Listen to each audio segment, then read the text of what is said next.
제가 중학교에서 과학을 가르치는데 학생들이 과학 2시간 연속으로 하면 기절합니다. 체육 2시간은 괜찮은 것 같아요. 미술 2시간도 그럭저럭 그냥 견디는데 과학을 2시간 하는 건 굉장히 힘들어합니다. 1교시 과학 선생님이 들어왔으면 2교시는 사회 선생님이 들어오시거나 이래야 되는데 2교시도 제가 올라와 가지고 성도님들에게 폐가 되지 않았으면 좋겠습니다. 빌립보서 2장 1절부터 18절까지 말씀 봉독하겠습니다. 빌립보서 2장 1절입니다. 그러므로 그리스도 안에 무슨 권면이나 사랑에 무슨 위로나 성령의 무슨 교제나 긍휼이나 자비가 있거든 마음을 같이하여 같은 사랑을 가지고 뜻을 합하여 한 마음을 품어 아무 일에든지 다툼이나 허영으로 하지 말고 오직 겸손한 마음으로 각각 자기보다 남을 낮게 여기고 각각 자기 일을 돌아볼 뿐더러 또한 각각 다른 사람들의 일을 돌아보아 나의 기쁨을 충만케 하라. 너희 안에 이 마음을 품어라. 곧 그리스도 예수의 마음이니 그는 근본 하나님의 본체시나 하나님과 동등됨을 취할 것으로 여기지 아니하시고 오히려 자기를 비워 종의 형체를 가져 사람들과 같이 되었고 사람의 모양으로 나타나셨음에 자기를 낮추시고 죽기까지 복종하셨으니 곧 십자가에 죽으심이라. 이러므로 하나님이 그를 지극히 높여 모든 이름 위에 뛰어난 이름을 주사 하늘에 있는 자들과 땅에 있는 자들과 땅 아래에 있는 자들로 모든 무릎을 예수의 이름에 꿇게 하시고 모든 입으로 예수 그리스도를 주라 시인하여 하나님 아버지께 영광을 돌리게 하셨느니라.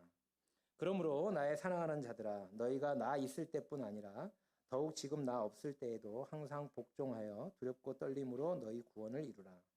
너희 안에서 행하시는 이는 하나님이시니 자기의 기쁘신 뜻을 위하여 너희로 소원을 두고 행하게 하시나니 모든 일을 원망과 시비가 없이 하라. 이는 너희가 흠이 없고 순전하여 어그러지고 거스리는 세대 가운데서 하나님의 흠없는 자녀로 세상에서 그들 가운데 빛들로 나타내며 생명의 말씀을 밝혀 나의 다름질도 헛되지 아니하고 수고도 헛되지 아니하므로 그리스도의 날에 나로 자랑할 것이 있게 하려 함이라. 만일 너희 믿음의 재물과 봉사 위에 내가 나를 관제로 드릴지라도 나는 기뻐하고 너희 무리와 함께 기뻐하리니 이와 같이 너희도 기뻐하고 나와 함께 기뻐하라. 여기도 제목을 제가 나는 기뻐하고 너희 무리와 함께 기뻐한다 이렇게 제목을 달았는데 이 제목이 잘 달려진 건지는 잘 모르겠습니다. 이제 제목을 말씀드리고 난 다음에 아까도 말씀을 드렸지만 그때 이제 뭘 말씀을 교제해야 될까가 그때 다 완성된 게 아니고요. 원래 이제 이렇게 저축이 많이 되신 분들은 이렇게 뭐 빌립보서 딱 그러면 이 얘기를 해야겠구나 이게 이제 딱 있는데 저처럼 이제 하루 벌어서 하루 먹고 사는 이런 처지에 있는 사람들은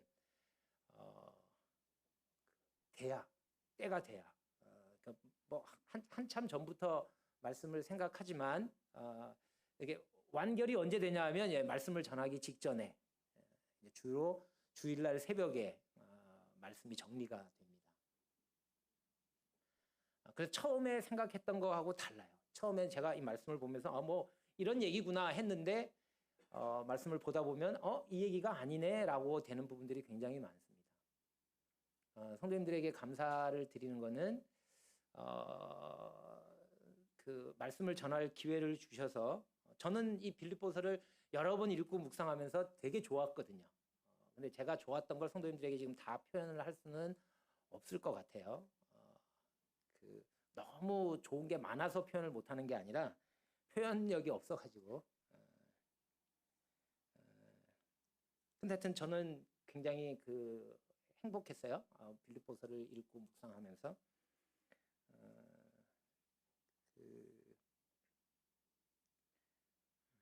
그래서 이제 처음에 읽었을 때와 계속 달라집니다.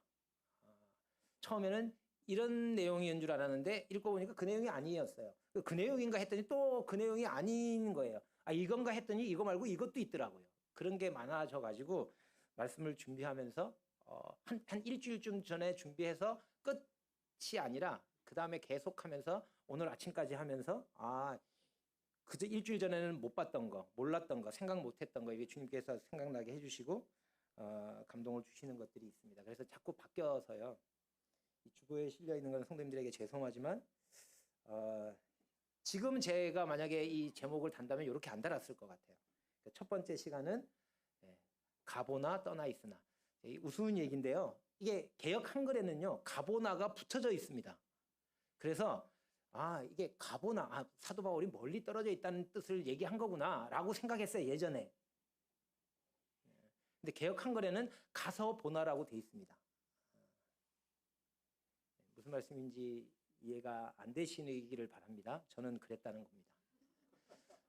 가보나 떠나 있으나, 멀리 떨어져 있다는 뜻이었구나, 이렇게 이해했다고요. 가보가 이 보자가 걸음 보자에다가 더할 가자, 이렇게 막 걸음을 많이 해서 막 이렇게 많이 떨어져 있다, 이렇게 생각을 했던 거죠. 저희 아들이 여기 있는데 허물을 이야기해서 안 됐는데, 저희 아들이 상당한 나이가 될 때까지 백지장도 맞들면 낫다. 성도님들이 다 아시는 영화인데 제가 학교에서 자주 써먹거든요. 근데 제 아들이 그거를 글로 본 적이 없어요. 말로만 들은 거예요. 그래서 어떻게 이해하고 있었냐면 상당히 큰 나이가 될 때까지, 제가 고등학생 때까지라고 얘기를 했네요.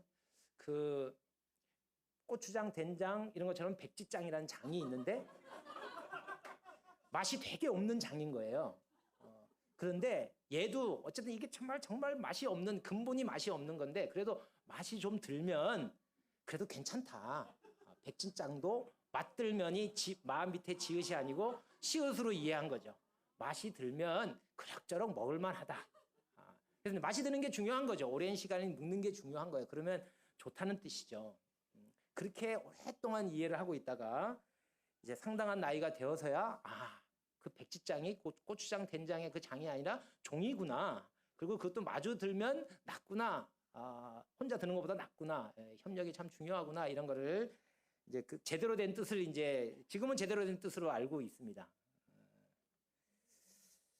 성경을 보다가 그럴 때가 굉장히 많이 있습니다. 어떤 분들은 그렇게 오해하는데 어떤 거에 딱 꽂히면 그럴 수도 있어요.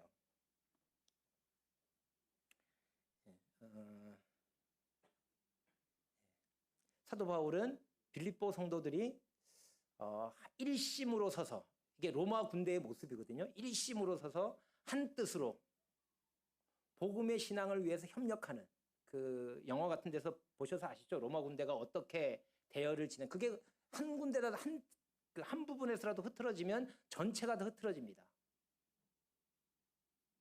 그렇게 시민 노릇, 그렇게 로마 시민권자답게 살기를 바랬습니다. 그렇게 살 수 있을까요? 어떻게 그렇게 사는 게 가능할까요? 사도 바울이 듣고 싶은 얘기가 있었어요. 그 빌립보 성도들에게서. 그러니까 사도 바울이 진짜로 빌립보 성도들에게 바라는 거죠. 내가 가서 보든지 떠나 있든지 그거 문제가 안 된다. 중요한 건 너희가 일심으로 서서 복음의 신앙을, 일심으로 서서 한 뜻으로 복음의 신앙을 위해서 협력하는 걸 내가 듣고 싶다. 너희가 그렇게 살기를 바래. 그럼 그 얘기를 듣는 빌립보 성도들도 고개가 끄덕거리죠. 우리 그렇게 살아야지. 그럼 어떻게 하면 그렇게 사는 건데요? 일심으로 서서 한 뜻으로 복음의 신앙을 협력하는 것이 쉬운 일일까요? 그냥 저절로 되는 일일까요? 빌립보 교회 같이 이렇게 그 훌륭한 교회도 그게 흐트러졌다니까요. 그래서 이제 어떻게 하면 그렇게 살 수 있는지를 2장에서 말씀을 하고 있다고 생각이 듭니다. 저희가 읽었는데 2장 1절부터 이해가 안 되더라고요. 무슨 말인지. 이게 이제 번역의 문제가 있는 거죠. 우리에게 자료들이 필요한 이유는 이 빌립보서를 처음 읽었던 그 시대의 빌립보 성도들은 1절 말씀이 무슨 뜻인지 이해를 못하지 않았을 것 같아요. 명확했을 것 같아요. 사도 바울이 이상하게 뭐 애매모호하게 쓰지 않았을 거니까. 근데 오늘날 우리는 이제 번역의 과정을 거치다 보니까 1절이 무슨 의미인가요? 그러므로 그리스도 안에 무슨 권면이나 사랑의 무슨 위로나 성령의 무슨 교제나 긍휼이나 자비가 있거든. 이게 내가 성도인들에게 권면, 여기서 말하는 권면, 이게 격려입니다. 격려를 하거나 위로를 하거나 무슨 교제를 하거나 긍휼이나 자비를 한다는 걸까요? 아니면 내가 이런 걸 받았다는 뜻일까요? 뭐 번역만 가지고는 정확하게 알 수 없는 두 가지 다일 수도 있을 것 같습니다. 혹시 성도들이 다른 성도들에게 무슨 권면을 하거나 위로를 하거나 사랑의 위로를 하거나 성령의 무슨 교제를 하거나 긍휼이나 자비를 베풀 일이 있을 때 이게 좋은 거잖아요. 나쁜 거 하는 게 아니잖아요. 좋은 일을 많이 하면 좋을까요? 좋은 일도 때로는 연합을 해치는 일이 될 수도 있습니다.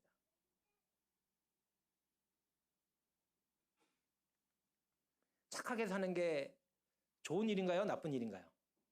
좋은 일이죠. 근데 착하게 사는 게 복음에 굉장히 나쁘게 작용할 수도 있습니다.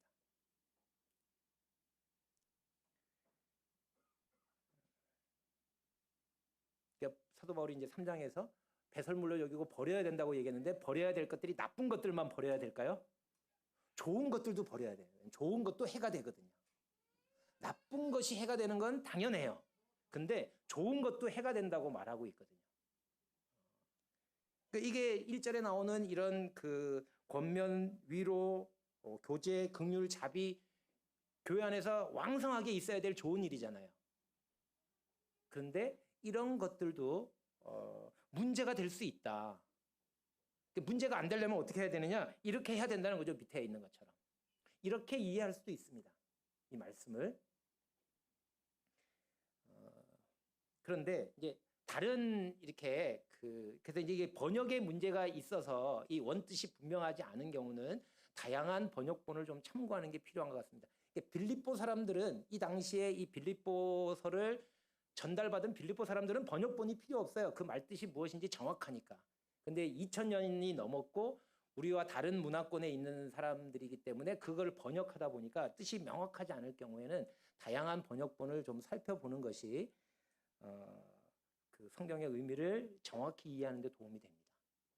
뭐 이러면 어떻고 저러면 어떻고 뭐 소금을 먼저 넣나 뭐 설탕을 나중에 넣나 뭐 그게 중요해. 소금과 설탕 같이 넣고 그냥 하면 되지. 그래 그렇게 해도 맛있으면 괜찮습니다. 그런데 어떤 분들은 소금을 먼저 넣는 거냐 설탕을 먼저 넣느냐가 굉장히 요리의 결과물에 중요하다고 말하는 분들도 있거든요.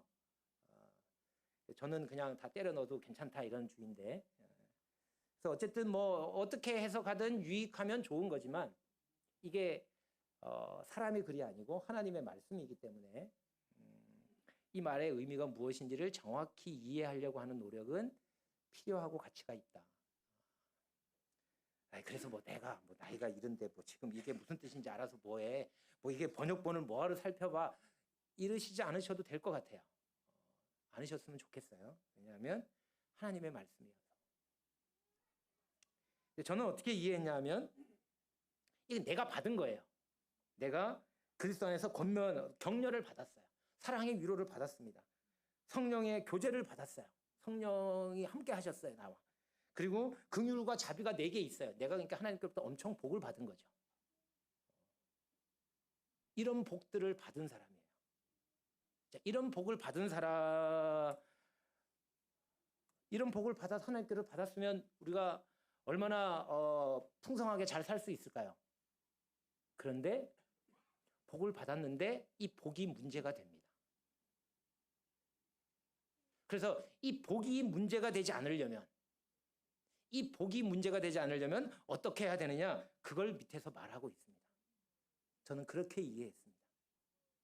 내가 다른 사람들에게 무슨 그 격려를 하거나 성령의 사랑의 위로를 하거나 성령의 교제를 하거나 긍휼이나 자비를 베풀 때도 좋은 일을 하지만 그럴 때도 이런 태도가 필요하다라고 말씀하시는 것으로 이해해도 좋을 것 같습니다. 그래서 저는 어떻게 이해했냐면 내가 이런 복을 받았어요. 내가 이렇게 하나님께로부터 복을 받았어요. 근데 이 받은 복이 하나님께로부터 온 건데 좋은 건데 이걸 잘못 사용하면 일심으로 서서 한 뜻으로 복음의 신앙을 위해서 협력하는 것에 방해가 될 수 있다. 그래서 이걸 잘 사용해야 되는 거예요. 하나님께서 아브라함에게 약속을 하셨습니다. 복의 근원이 되게 하겠다. 얼마나 큰 축복인가요? 그런데 그 복의 근원이 되겠다고 그 아브라함이 복을 받잖아요. 이스라엘이 복을 받습니다. 근데 그 받은 복이 해가 될 수 있어요. 왜? 잘못 사용해서. 하나님이 이스라엘에게 아브라함에게 복을 주실 때의 목적은 뭐였죠? 성도님들이 다 아시죠? 그 복이 아브라함 너에게 머물러 있기를 원하지 않으셨어요. 흘려보내기를 원하신 거죠. 너로 인해서 많은 나라들이 많은 민족들이 복을 받기를 바라는 것인 거죠. 근데 이스라엘은 그 복을 아브라함은 이제 그렇게 했는데 이스라엘은 나중에 그 복을 가뒀습니다. 흘려보내지 않았어요. 그래서 하나님이 그들에게 주신 복이 그들에게 문제가 됐어요.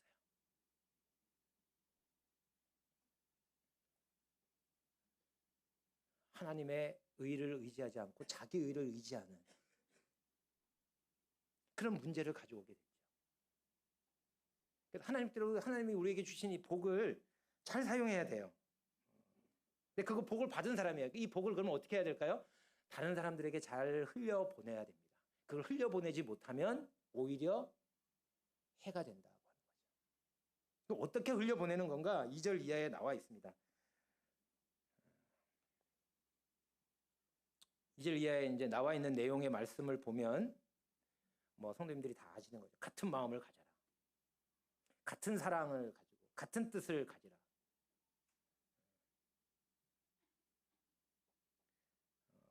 4절에 보니까 그리고 그 3절에 그 2절에 나와 있는 것과 반대되는 게 있어요. 다툼이나 허영으로 하지 말라.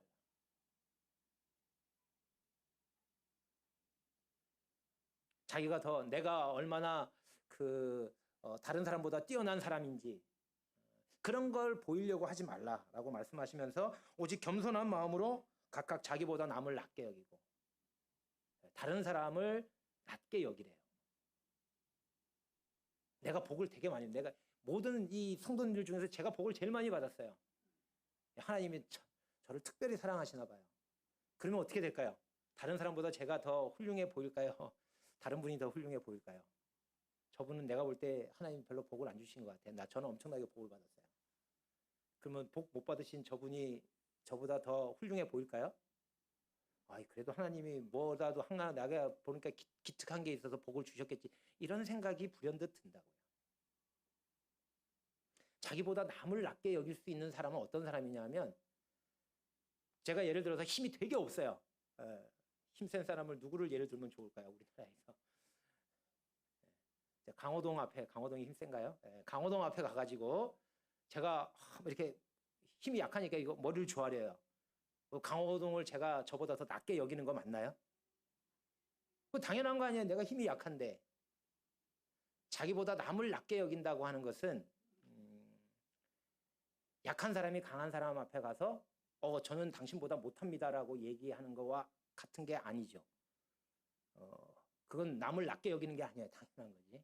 근데 강호동이 저한테 와가지고 형님이 저보다 훨씬 강하십니다.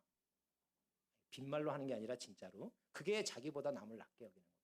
제가 남을 낮게 여기려면 뭐 표현이 어떤지 제가 더 훌륭해야 돼요. 내가 신하인데 왕한테 가서 저는 왕의 종입니다. 당연한 얘기죠. 근데 왕이 신하한테 와서 내가 비록 왕이지만 난 너를 위해서 살 거야. 나 자신을 위해서 살지 않고 너를 위해서 살 거야. 이래야 이게 자기보다 남을 낮게 여기는 거죠. 그래서 여기서 자기보다 남을 낮게 여기실 수 있는 분들이 많이 나오시기를 바랍니다. 그러려면 내가 훌륭해져야 돼요. 다시 말해 내가 복을 많이 받았어야 되는 거죠. 하나님이 그렇게 하신 거예요. 내게 복을 많이 주셨어요. 왜 줬느냐? 그래야 다른 사람을 낮게 여길 수 있거든요.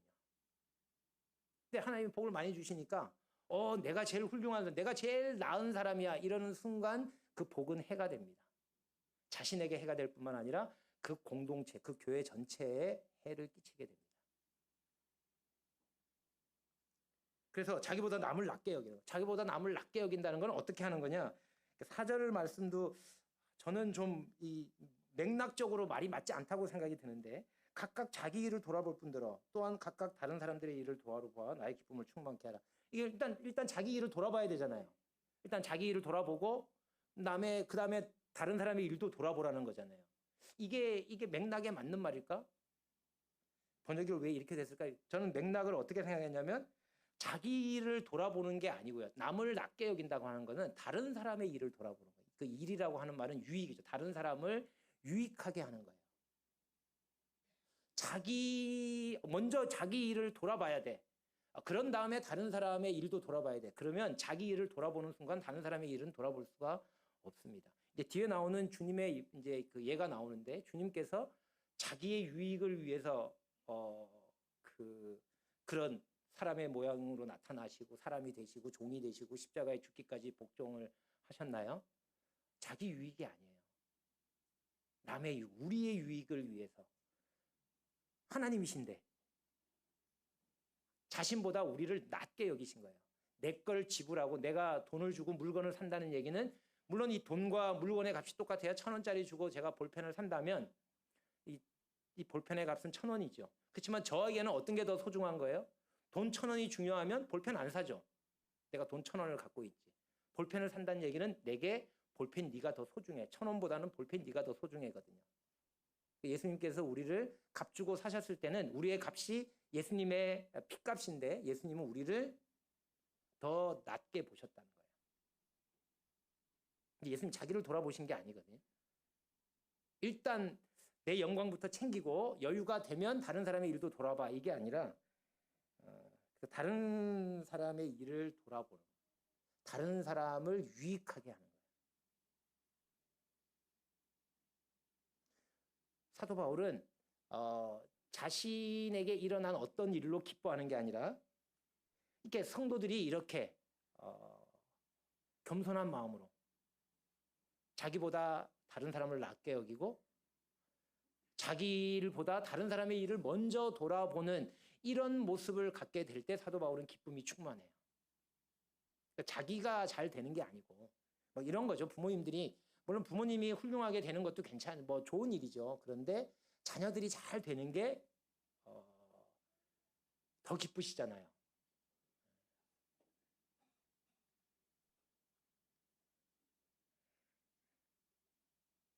사도 바울은 그런 기쁨을 갖고 그걸 이제 말하고 있습니다. 그래서 우리가 복을 받았을 때 이렇게 해야 된다는 거예요. 자, 그럼 정리하면 이 1절부터 5절까지 4절까지 말씀을 통해서 사도 바울이 빌립보 성도들에게 말하려고 했던 건 무엇이었을까요? 그러니까 이 1절부터 4절까지의 제목을 단다면 뭘까요? 겸손하라. 겸손한 마음을 가져라. 겸손하다는 게 뭐냐 하면 다른 사람을 낮게 여기는 거고, 그게 뭐냐 하면 다른 사람의 유익을 위해서 사는 거예요. 그러니까 다른 사람의 유익을 위해서 살아야 돼, 이렇게 말씀하시는 걸까요? 이게 메시지의 포인트인가요? 겸손하라. 겸손한 마음을 가지라. 제가 비슷하게 표현해 볼게요. 겸손한 마음을 품으라. 겸손하라. 겸손은 다 들어갔는데 겸손하라. 마음을 가지라. 마음을 품으라. 말장난 같은데 저는 의미를 다르게 해서 지금 말씀을 드린 건데 어떤 게 이 내용에 적합한 말일까요? 아니면 빌립보 성도들은 이 얘기를 듣고 사도 바울이 쓴 이 1절부터 4절까지를 듣고 어떤 마음이 들었을까요? 그래, 맞아. 사도 바울이 이렇게 말씀하시네. 우리가 겸손해야 된다고 말씀하시는구나. 그래, 우리가 겸손해야지. 겸손하자. 다른 사람을 나보다 낮게 여기자. 이런 마음이 들었을까요? 성도님들은 이 글을 읽으면 어떤 마음이 드시나요? 이걸 큐티 본문으로 오늘 말씀을 묵상했다면 마지막에 적용란에다 뭘 쓰시겠냐고요. 그래, 다른 사람의 일을 돌아보자. 그러면 이제 떠오르죠. 누구 일을 돌아볼까? 우리 교회 누구. 그래, 이 사람의 유익을 위해서 내가 시간도 드리고 물질도 주고 이렇게 해야겠다. 그리고 이제 적용하고 나면 되게 기쁘시잖아요. 그런 기쁨이 충만하시기를 바랍니다. 그런데 그게 사도 바울이 정말 빌립보 성도들에게 이렇게 해야 돼요. 이렇게 해야 되는데 이렇게 해야 되는 것을 말씀하실 때 너희가 겸손하게 행하기를 바래. 너희가 겸손하게 행했으면 좋겠어. 이걸 말하고 싶었던 걸까요? 그리고 그 사도 바울의 의도를 빌립보 성도들이 딱 알아차리고 자, 우리는 이제부터 겸손합시다. 다른 사람의 유익을 위해서 삽시다. 이렇게 화답을 하면 사도 바울이 야, 내 말귀를 제대로 알아들었네. 주님께서 저들에게 빛을 비춰주셔서 감사합니다. 이렇게 해서 사도 바울이 아멘 했을까? 그게 사도 바울이 기대한 반응이었을까를 생각해 보게 됩니다. 뒤에 사도 바울이 이 얘기를 합니다. 5절에 너희 안에 이 마음을 품으라. 곧 그리스도 예수의 마음이니. 이 마음을 품으라고 그래요. 그리고는 이제 6절 이하에 예수님의 이야기를 합니다. 이것도 제가 이렇게 한번 질문을 드려볼게요. 이 예수님의 이야기는 지금 이제 어떻게 겸손하게 행하는 게 어떻게 하는 거냐. 복을 받았을 때 잘 흘려보내서 내가 받은 복으로 인해서 우리 교회가 내 주변에 있는 사람들이 그 복을 누려야 돼요. 그러려면 복을 받은 내가 나 자신을 위해서 살지 않고 다른 사람들을 위해서 살아야 합니다. 그러면 당연히 이제 그건 다 동의가 돼요. 빌립보 성도들도 그거는 받았을 것 같아요. 그럼 어떻게 그렇게 할 수 있지? 어떻게 하면 그렇게 할 수 있나요? 어떻게 하면 다른 사람의 유익을 먼저 구하는 삶을 살 수 있을까요? 우리는 그런 도전들을 많이 받죠. 그렇게 살아야 된다고 하는 명제는 많이 받습니다. 어떻게 그게 가능할까? 어떻게 우리 삶 속에서 그거를 실현시킬 수 있냐고 하는 거죠.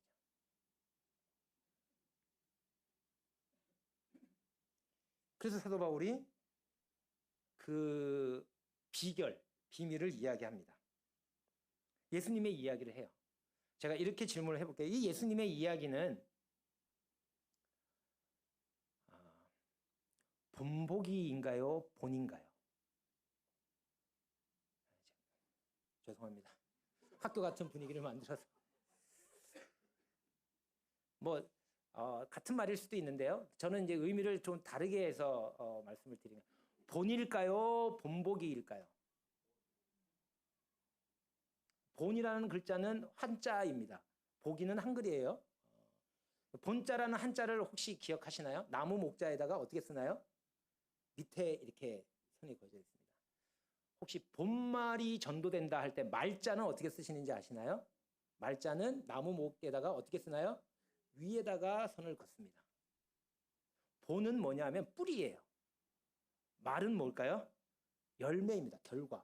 그래서 나무 위에 열리는 거예요.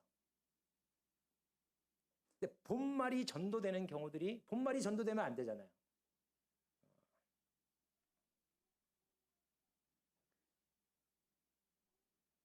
자, 이렇게 사도 바울이 얘기했습니다. 너희 안에 이 마음을 품으라. 곧 그리스도 예수의 마음이니 그는 근본 하나님의 본체시나 하나님과 동등됨을 취할 것으로 여기지 아니하시고 오히려 자기를 비워 종의 형체를 가져 사람들과 같이 되었고 사람의 모양으로 나타나셨음에 자기를 낮추시고 죽기까지 복종하셨으니 곧 십자가의 죽으심이라. 이 얘기를 읽었단 말이죠. 그러면 이 빌립보 성도들은 이 얘기를 읽고 어떤 반응을 보였을까요? 그래, 예수님이 이렇게 하셨네.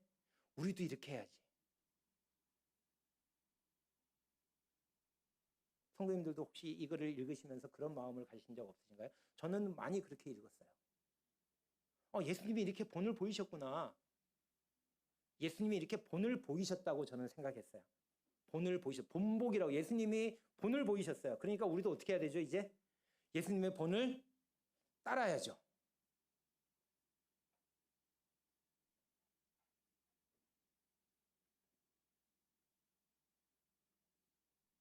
그렇게 생각했습니다. 그럼 예수님의 본을 어떻게 따라요? 어떻게 해야 되죠? 이제 동등됨을 취할 것으로 여기지 아니하고 어떻게 해야 되는 건가요? 이제 이거 성도들과 어떻게 우리 이게 장로 형제님이나 집사 이런 형제님들이 이 말씀을 읽었으면 내가 장로나 집사로서 이런 거 생각하지 말고 그래 내가 그 주일학교 교사지만 교사의 권위를 생각하지 말고 학생들과 같이 뭐 어떻게 해야 되는 거예요 이거. 예수님이 본을 보이셨으니까 따라 해야 될 거 아니에요 이제. 예수님이 하신 것처럼 우리도 이렇게 해야 되는 거야. 그래야 하나님이 주신 복이 잘 흘러가서 우리 교회가 든든하게 서겠구나. 그럼 우리가 그 일을 해야 된단 말이죠. 어떻게 해야 될까요? 예수님의 본을 따라서. 예수님을 본받아야 할까요? 이게 예수님의 본보기인가요? 아니면 본인가요?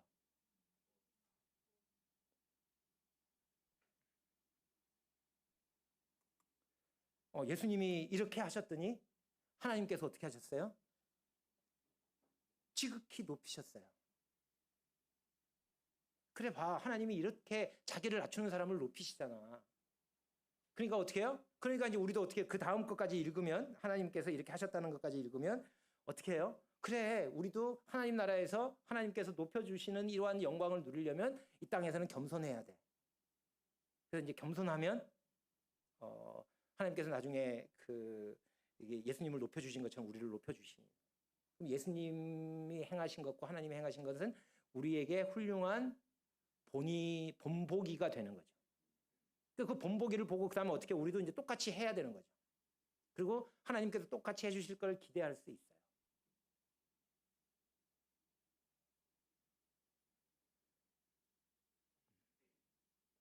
내가 낮아지면 하나님께서 나를 높여주신다. 그러니까 낮아지는 일을 힘들어하지 말고 부끄러워하지 말고 낮아지라는 거죠. 내가 낮아지면 하나님이 높이세요.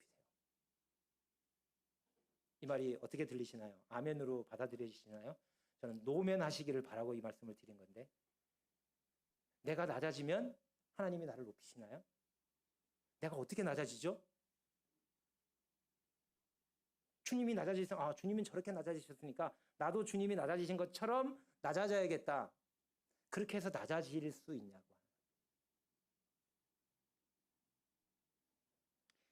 저도 영어를 진짜 잘 못하는데요. 이 말뜻이 도대체 무슨 뜻인가를 알고 싶어서 이제 저도 핸드폰에 있어요. 다번역 성경이라고 이제 저 쓰는데 거기 보면 뭐 여러 가지 번역이 나오고 뭐 NIV도 나오고 뭐 이렇게 나옵니다.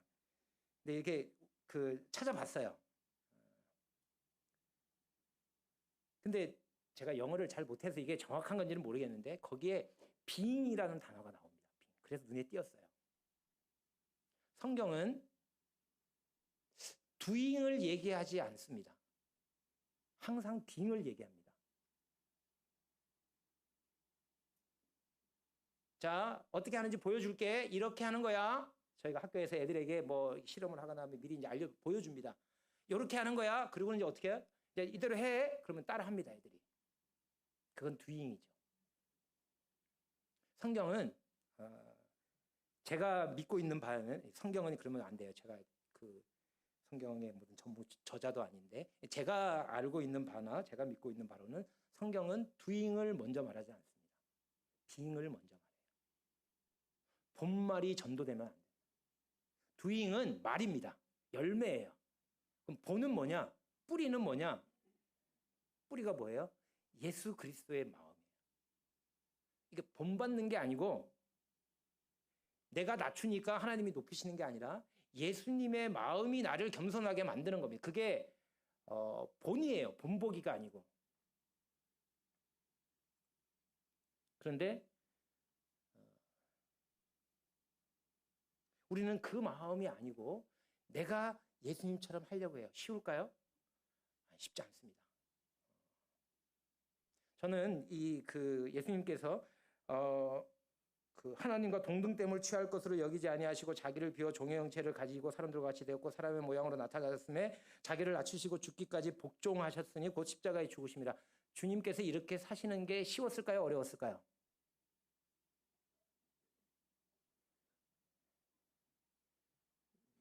틀려주셔야 제가 잘난 척하는 맛인데 애들이 정답을 얘기하려고 그래. 이 질문을 하면 꼭 정답을 얘기하려고 그래. 저의 의도는 니들이 답을 틀려야 내가 니들보다 똑똑하다는 걸 자랑할 수 있어. 그래서 오답을 말해주기를 바라는데 오답을 말하면 제가 폼나게 그래 내가 너 그렇게 생각할 줄 알았어. 나도 그랬어. 근데 사실은 이거야 이러면서 잘난 척을 할 수 있거든요.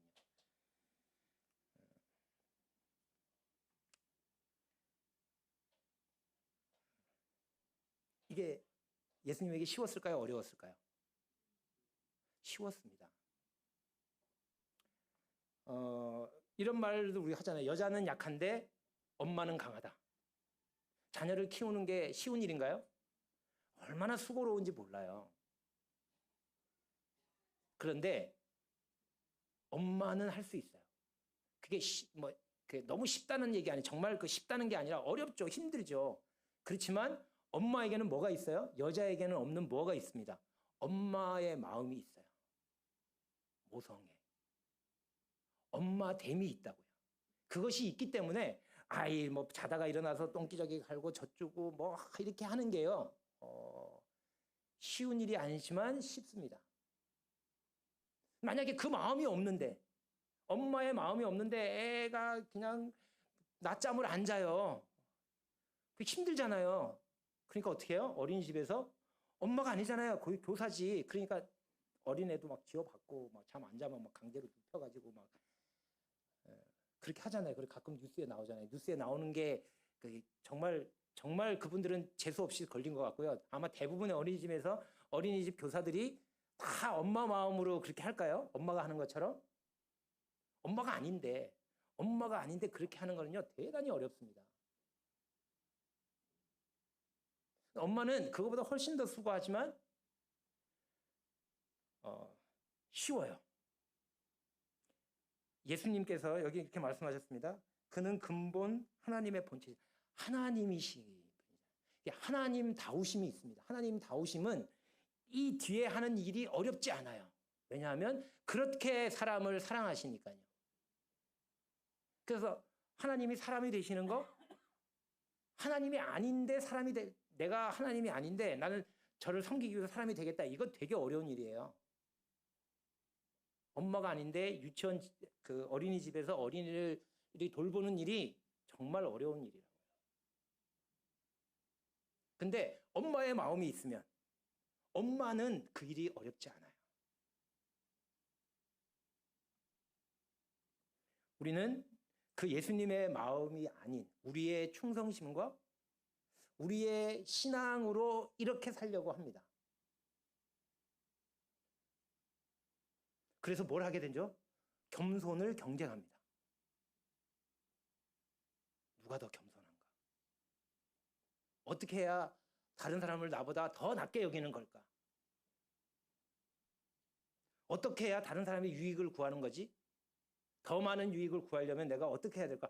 저 정도는 저렇게 하네? 와, 정말 훌륭하네. 그럼 난 더 해야지. 나는 그래, 저 정도 한 거에다 저거 플러스 또 힘들어집니다. 본말이 전도됐기 때문에 힘들어져요. 그러면 결국은 어떻게 돼요? 되지 않습니다. 되는 것처럼 보이는데 안 돼요. 힘이 드니까 어떻게 하냐면 둘 중에 하나인 거죠. 외식을 하든가 힘이 안 든 것처럼 하든가 아니면 포기하든가 그냥 육신대로 살기로 그냥 안 되면 안 되는 대로 살기로 그냥 작정을 하는 거죠. 그러면서 스스로 위로해요. 내가 하나님이 아닌데 어떻게 하나님처럼 해? 사람은 한계가 있는 거야. 어떤 사람은 하나님인 것처럼 합니다. 외식하죠. 저는 외식하는 쪽을 잘합니다. 성도님들은 어떤 걸 잘하시나요?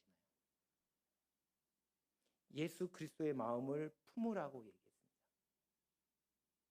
주님이 하셔야 되는 일이에요. 내가 낮추면 하나님이 높이시는 게 아니에요. 주님이 낮추셔야 하나님이 높이시는 겁니다.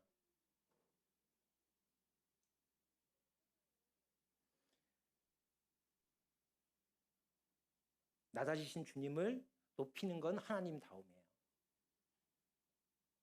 하나님은 이 일을 하셔요. 이 일을 하시는 게 하나님의 본분이에요. 만약에 내가 낮아졌더니 하나님이 나를 높여주셨다 이러면 결국은 하나님의 높임의 원인이 됐던 게 뭔가요? 내가 낮아졌기 때문이잖아요. 그럼 내게 영광이 돌아갑니다. 근데 마지막에 이 말씀의 11절을 보면 모든 입으로 예수를 그리스도를 주라 시인하여 하나님 아버지께 영광을 돌리게 하셨느니라. 하나님께 영광이 돌려져야 합니다. 존재가 바뀌어야 합니다. 빙이 돼야 돼요. 예수님의 마음이 있어야 됩니다. 내게 있어요. 주님이 나의 주인이 되셔야 내가 주님을 닮으려고 노력하고 애쓰는 게 아니고, 이게 뭐 그 실천하거나 애쓸 필요가 없다는 걸 말씀드리는 게 아니라 본말이 전도되면 안 된다.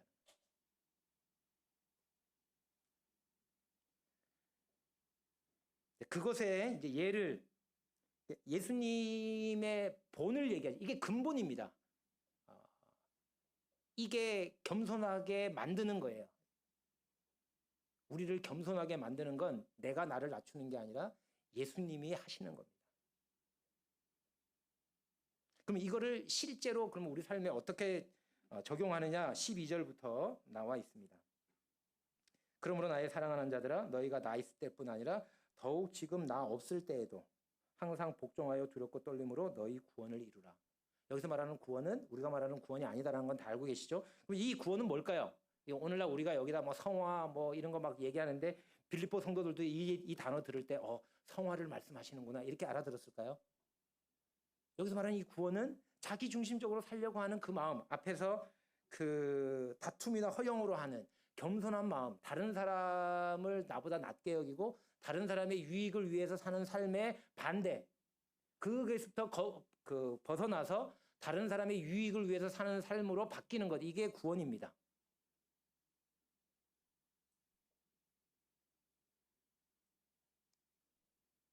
이게 개인적인 문제일 수도 있고요. 그 교회의 이 구원이 개인적인 구원을 의미할 수도 있고 우리가 말하는 그 성화의 의미일 수도 있고요. 아니면 교회 전체, 공동체의 구원을 이야기하는 것일 수도 있습니다.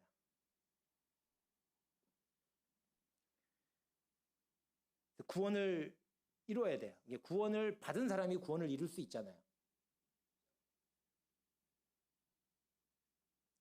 구원을 이루는 게 어떤 거냐? 13절에 너희 안에서 행하시는 이는 하나님이시니. 이건 본일까요? 말일까요? 이게 본일까요? 말일까요? 이거 없이 뭔가를 막 하면 본말이 전도되는 겁니다. 그러면 일이 안 돼요. 본말이 전도되면 망하는 겁니다. 이게 본입니다. 너희 안에서, 너희 안에는 내 안에서라는 의미일 수도 있고 너희를 교회로 본다면 교회 가운데서 행하시는 분이 하나님이시다. 하나님이 행하셔야만 되는 일이에요.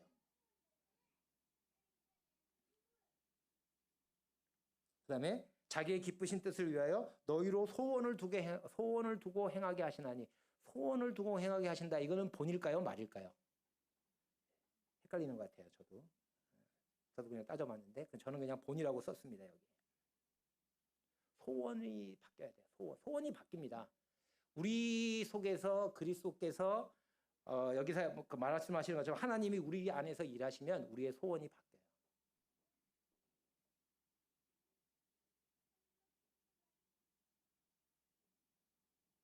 소원은 안 바뀌었는데 행동만 바꾸면 어떻게 될까요? 그 행동을 하면서 은근은근 자기 속에 있는 그 소원이 막 비춰집니다. 근데 이 소원이 주님으로 인해서 바뀌지 않았는데 행동을 바꿀 수 있거든요. 소원이 안 바뀌었는데 행동을 바꾸는 걸 우리가 외식이라 그러죠. 그러면 은근히 그게 나타납니다. 제가 그걸 잘해요.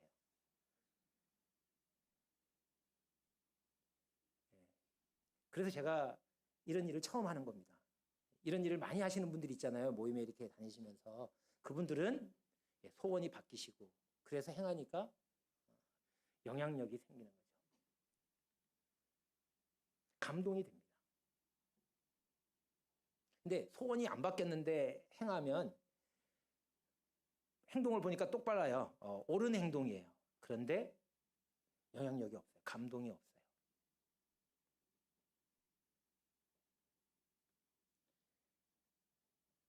그 말은 뭘까요? 말, 결과. 14절에 모든 일을 원망과 시비가 없이 하라. 모든 일을 원망과 시비가 없이 하게 됩니다. 그렇게 해야 합니다. 이렇게 원망과 시비가 없이 어떻게 하냐? 이게 돼야 돼요. 본이 있어야 말이 생기는 겁니다. 본말이 전도되면 안 되는 거죠. 내가 그리스도의 마음이 내게 있지 않으면 그걸 위해서 기도해야 돼요. 교회 오늘날에는 자꾸 행동을 바꾸려고 해요. 이렇게 하자 그래요. 맞는 말이거든요. 거부할 수 없어요. 이렇게 하자고 하는 게 맞는 말이니까. 그래서 그걸 하려고 합니다. 거기에다가 온 신경을 투자하고 모든 자원을 거기에 투자해요. 그래서 열심히 했는데 나중에 보면 아무것도 안 남아요.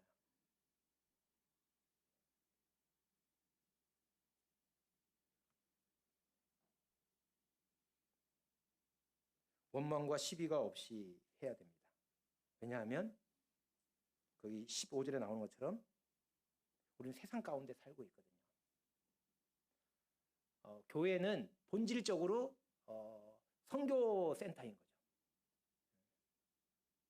하나님 개인적으로 그렇고 교회는 하나님께로부터 보냄을 받은 곳이에요.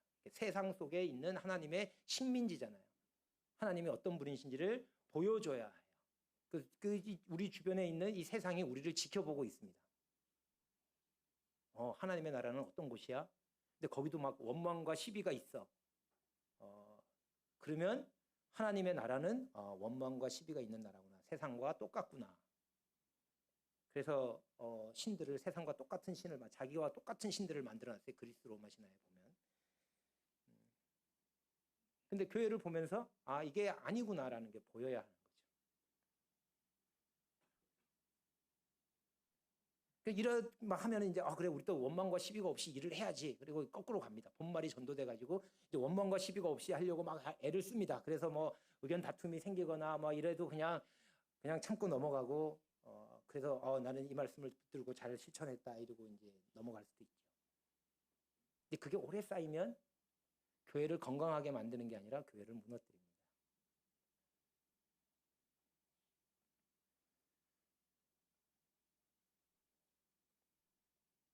원망과 시비가 없어야 될 뿐만 아니라 15, 16절에 보니까 생명의 말씀을 밝혀야 돼요. 그 밑에 보면 붙들어라고 표현되어 있는데 생명의 말씀이 드러나야 합니다. 말씀이 우리 속에서 나타나. 이것도 이제 말인 거죠. 이런 결과들이 나타납니다.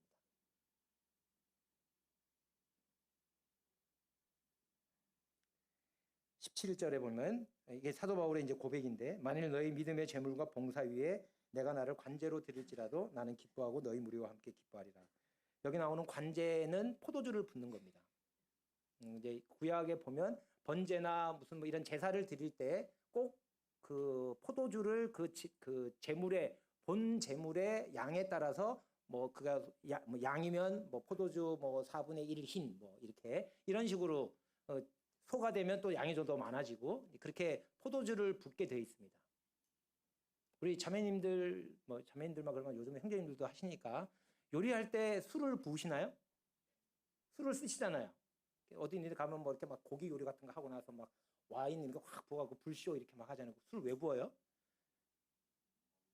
보통 잡내를 없앤다고 그렇게 얘기하더라고요. 근데 제가 찾아보니까 그건 과학적으로 별로 근거가 없다고 그러더라고요.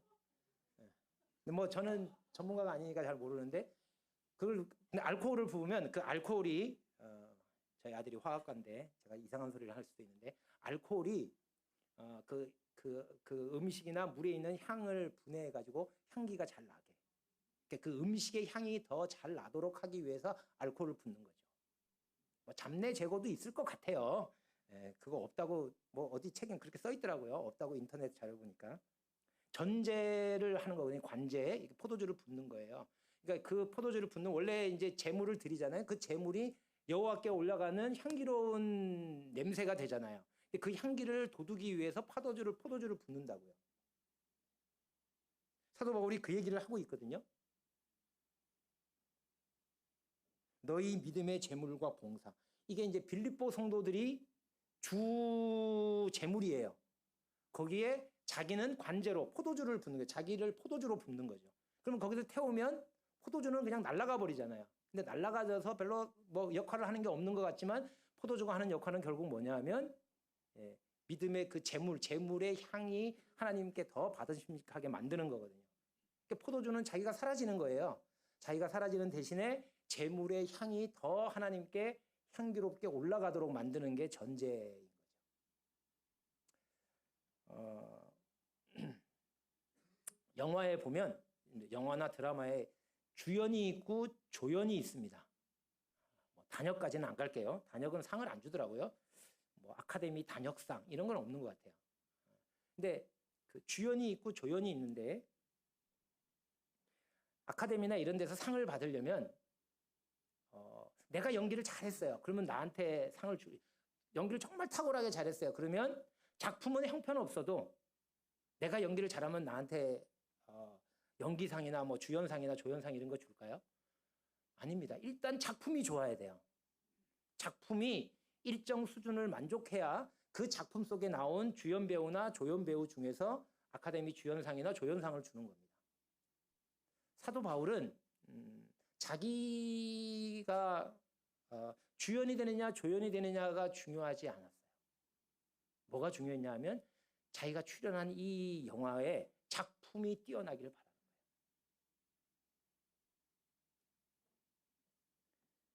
사도 바울은 작품을 뛰어나게 할 수 있다면 조연도 괜찮다. 뭐 그런 표현 아니지만 단역도 괜찮다. 지금 이렇게 표현한 거죠. 나를 관제로 드릴지라도 내가 들어가서 이 작품이 정말 훌륭하게 되는데 일조를 할 수 있다면 나는 단역도 괜찮다는 거죠.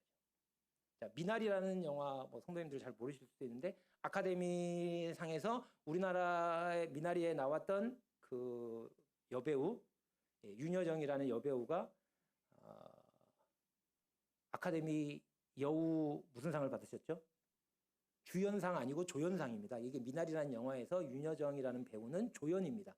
주연은 누구냐 하면 남자는 스티브 연이라는 사람이고요. 저도 찾아봤습니다. 그 다음에 여자 주연은 한혜리라고 하는 배우예요. 이들이 주연입니다. 그리고 윤여정이라고 하는 배우는 조연이에요. 근데 이 작품이 뛰어나니까 아카데미상 후보가 됐고요. 근데 주연들은 상을 못 받았어요. 근데 이제 이 윤여정이라고 조연했던 이분이 여우 조연상을 받았죠. 그래서 뭐 이제 되게 유명해지고 그랬습니다. 그 윤여정 씨는 다른 주연 배우들은 상을 못 받았는 게 자기만 상 받았으니까 되게 기쁘고 즐거웠을까요?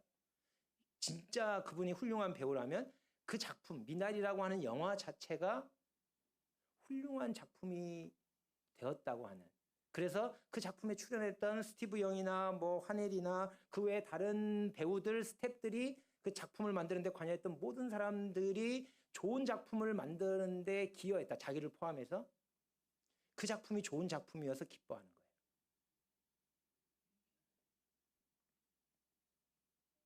사도 바울은 아까도 말씀을 드렸지만 자신에게 일어나는 일로 기뻐하지 않았습니다. 다른 사람들이 교회가 얼마나 훌륭한 작품을 만드느냐에 따라서 기쁨이 충만하고 그런 사람이었어요.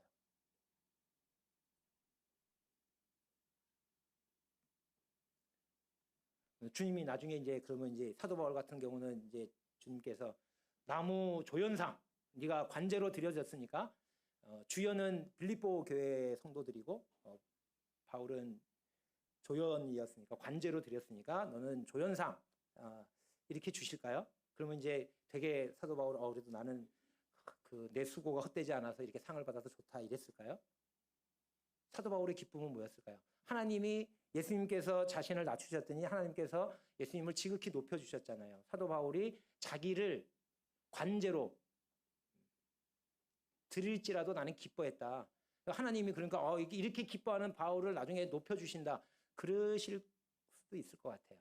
그런데 사도 바울이 느꼈을 가장 큰 하나님의 높여주심은 뭐였냐면 이 기쁨이죠. 좋은 작품을 만들었다고 하는 기쁨. 자신이 연기를 잘해서 자신이 상을 받느냐가 문제가 아니라 이게 좋은 작품이 되었다고 하는 거죠. 이게 주님이 높여주신 최고의 상이에요. 물론 나중에 여우 주연상, 나무 주연상 이런 거 주실 것 같아요.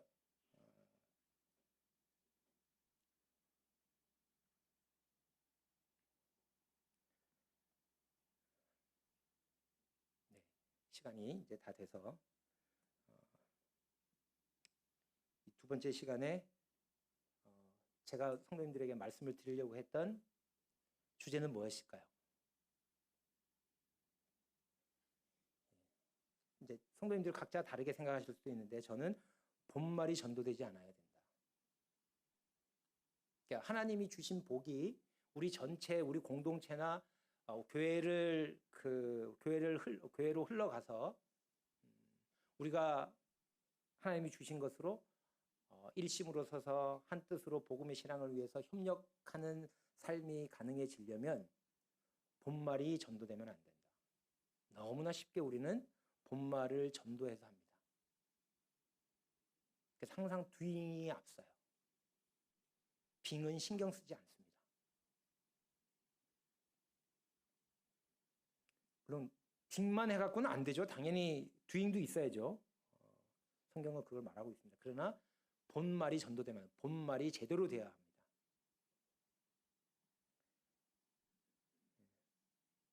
그 다음에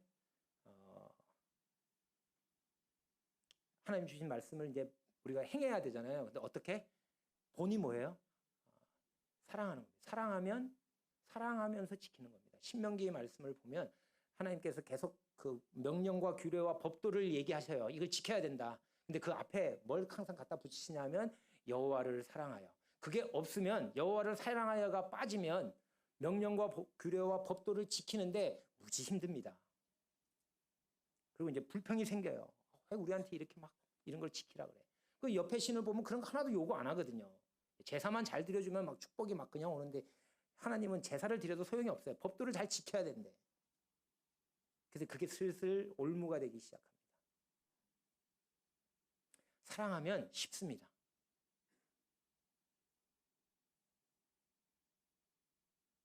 그래서 어떻게 해요? 뭘 만들어야죠? 좋은 작품을 만들어야 됩니다. 내 연기가 뛰어나는 게 내가 여우 조연상을 받느냐 조연상을 받느냐가 중요한 게 아니라 내가 출연한 이 영화가 좋은 작품이 되어야 돼요. 그래야 그 수상 후보에라도 오르는 겁니다. 내 작품은 별론데 내 연기만 뛰어나고 나는 커리어가 좋다. 나 뭐 세계적으로 유명한 배우야. 그 배우가 출연했어. 그래서 그 배우는 뭐 각광을 받고 캐런티 많이 받고 이러는 게 중요한 게 아닌 거죠. 그러면 상 하나도 못 받습니다. 중요한 건 작품이 좋아요. 그래서 이 좋은 작품을 만들기 위해서 나를 녹여내야 하는 거죠. 그래서 내 주인공이 빛나도록 하기 위해서 조연이 그렇게 해야 되는 겁니다. 그래야 작품이 좋아지고 각자가 맡은 역할을 충실히 할 때 좋은 작품이 만들어져요. 그렇게 됐을 때 하나님이 우리 각자에게 주셨던 그 좋은 것들이 내 주변으로 흘러가서 내가 복의 근원이 되는 거예요. 내가 복을 받을 뿐만 아니라 내 주변이 복을 받습니다. 교회가 든든하게 세워지게 되는 거죠. 아마 바울이 빌립보 교회에서 이런 균열을 본 것 같아요. 그들이 두잉을 강조하기 시작했고 오래되다 보니까 빙 얘기하는 건 너무 진부한 것 같거든요. 당장 눈에 보이는 게 두잉이거든요. 그러니까 그걸 강조하기 시작했고 그렇게 두잉을 강조하면 뭐가 생기냐면 경쟁이 생깁니다. 두잉을 강조하면 경쟁이 생기고 원망이 생기고 불평이 생깁니다. 시비가 생겨요. 네가 잘했니 내가 잘했니 네가 더 훌륭하니 내가 더 훌륭하니 이게 생깁니다. 내가 주인공 역할을 맡아야 되는데 왜 제가 맡고 있지 이런 얘기가 되고 그러면 이 일심으로 서서 한 뜻으로 복음의 신앙을 위하여 협력하는 이 전선이 무너집니다. 사도 바울이 그 빌립보 교회에서 그런 균열을 본 것 같습니다. 그래서 이 말씀을 기록하셨다 이렇게 분별이 되어집니다. 처음에 말씀을 드렸지만 빌립보서를 저런 식으로 요리하는 사람도 있구나. 별맛이네. 그리고 이제 입맛에 맞으실 수도 있고 아니실 수도 있는데 아무런 상관없습니다. 성도님들이 그 나름대로의 조리법을 가지고 맛있게 말씀을 통해서 유익을 얻으시고 양분을 취하셔서 하나님을 섬기는 일에 도움이 되셨으면 좋겠습니다. 혹시 또 제가 이제 아까 말씀드렸지만 여기 그 예배에 참석하면서 제가 늘 드리던 그 화정교회에서 예배와는 좀 다른 색다른 맛을 봤어요. 가끔은 그런 색다른 걸 보는 게 필요한 것 같아요. 그러고 나서 뭐 해야죠, 이제? 색다른 맛을 본 이유는 뭐냐 하면 계속 색다른 걸 추구하자는 게 아니라 예, 내가 집에서 먹는 이 밥을 더 맛있게 먹기 위해서 가끔은 외식이 필요하죠. 그래서 그 성도님들이 저에게도 그런 리프레시 할 수 있는 기회를 주셔서 감사하고 저도 이제 돌아가서 저희 화정교회에서 더 열심히 주님을 섬기고 좋은 작품을 만들기 위해서 그렇게 해서 하나님께 영광이 돌려지도록 노력하겠습니다. 성도님들께도 그런 이 시간이 성도님들께 조금이라도 그런 시간이 되었으면 좋겠다는 생각이 들었습니다. 그래서 저는 두 번째 그 시간의 제목을 뭐라고 붙였냐 하면 광고 카피를 따서 그런데 저는 제목을 이렇게 붙였습니다. 마음이 합니다.